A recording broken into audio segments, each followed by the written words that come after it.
चांगल्या प्रकारे लोकांना सस्टेनेबली कशा प्रकारे शेती करता येईल, शेती क्षेत्रात बदल कसे करता येतील किंवा इतरही क्षेत्रांमध्ये सिक्युरिटीच्या क्षेत्रामध्ये आपल्याला कसे बदल करता येतील, अशा सगळ्या गोष्टी या माध्यमातून त्यांच्यासोबत आपण डेव्हलप करणार आहोत। आणि त्यासोबत क्वांटम कम्प्युटिंगच्या क्षेत्रामध्ये जे मानव संसाधन आपल्याला तयार करायचं आहे तेही आपण IBM सोबत तयार करणार आहोत। सर, कबूतर बाबत एक सुनावणी जी आहे ती कोर्टात झाली, त्यामध्ये तज्ज्ञांची समिती नेमण्याचे आदेश जे आहे कोर्टाने दिले आणि महापालिकेला असे सांगण्यात आले की तुम्हीच जे काही ते ठरवा, जो अहवाल आल्यानंतर 4 आठवड्यानंतर। निश्चितपणे बघा, याच्यामध्ये अगदी स्पष्टपणे दोन गोष्टी आपल्याला पाहायला मिळतात। एक, पहिल्यांदा लोकांचं आरोग्य हे अत्यंत महत्त्वाचं आहे आणि आरोग्याचं रक्षण हे झालंच पाहिजे। त्यासोबत काही आस्थेचे विषय आहेत, तर ते आस्थेचे जे विषय आहेत तेही आपण त्या ठिकाणी त्याची काळजी घेऊ शकतो, त्यातनं मार्ग काढू शकतो। काही अशा ठिकाणी देखील आपण फीडिंगची व्यवस्था करू शकतो की ज्या ठिकाणी वस्ती नाही आहे, किंवा कंट्रोल फीडिंगचा एक मागे विषय काही लोकांनी सांगितला होता। अशा वेगवेगळ्या पद्धतीनं आपण यातनं मार्ग काढू शकतो।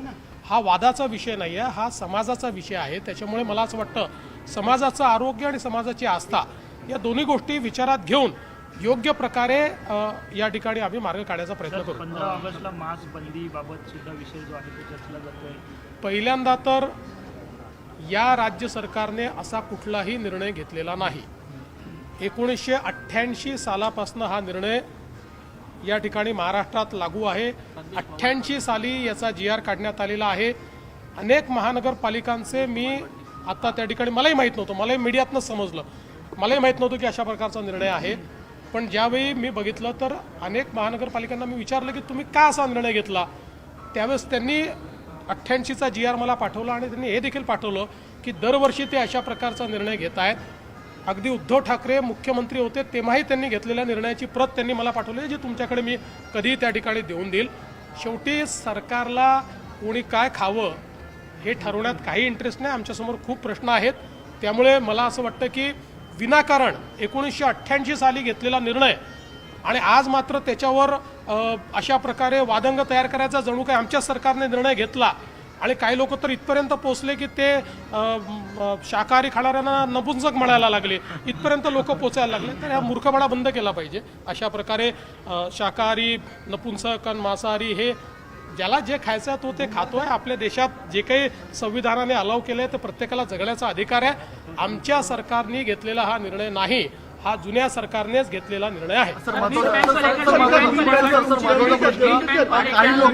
काही लोक कबुतराच्या प्रश्नावरती मुंबईमध्ये हिंसक आंदोलन करतात, या संदर्भात सरकार मला असं वाटतं की हा जो कबूतर खाण्याचा प्रश्न आहे किंवा कबुतरांचा प्रश्न आहे, मी मगाशी सांगितलं की हा प्रश्न समाजाचा प्रश्न आहे। लोकांचं स्वास्थ्य, आरोग्य हे अत्यंत महत्त्वाचं आहे। आरोग्याशी कॉम्प्रोमाइज करता येत नाही, सोबत आस्था देखील आहे। त्यामुळे आरोग्याशी कॉम्प्रोमाइज न करता आस्थेचा प्रश्न कसा सोडवता येईल हा प्रयत्न केला पाहिजे। पण मला हेही लक्षात येत आहे की काही लोकांना यातही महानगरपालिकेच्या निवडणुकीची संभावना लक्षात येते आहे आणि म्हणून याला एक समाजाविरुद्ध दुसरा समाज, एका भाषेविरुद्ध दुसरी भाषा, असं कसं भांडण लावता येईल असे प्रयत्न काही लोक करतात, पण ते यशस्वी होणार नाहीत। मुंबईचं मी तुम्हाला सांगतो प्रकृती अशी नाही आहे मुंबईची। नाशिकच्या पालकमंत्री पदावरून कुठेतरी त्यांच्या खात्याच्या संदर्भातली त्यांची माझी भेट घेतली होती, त्यात कुठल्याही पालकमंत्री पदाची चर्चा झालेली नाही।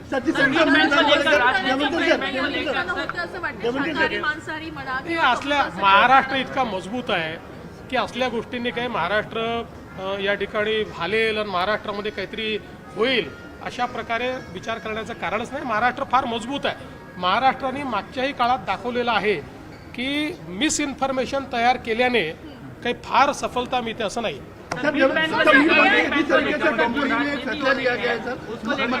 ये फैसला कोई इस सरकार ने लिया हुआ नहीं है। 1988 से ये फैसला चला आया है, हमने कोई नया फैसला किया नहीं है। जब उद्धव ठाकरे भी चीफ मिनिस्टर थे तब भी ये फैसला था, अब भी वो फैसला है। हमने कोई नया फैसला लिया नहीं।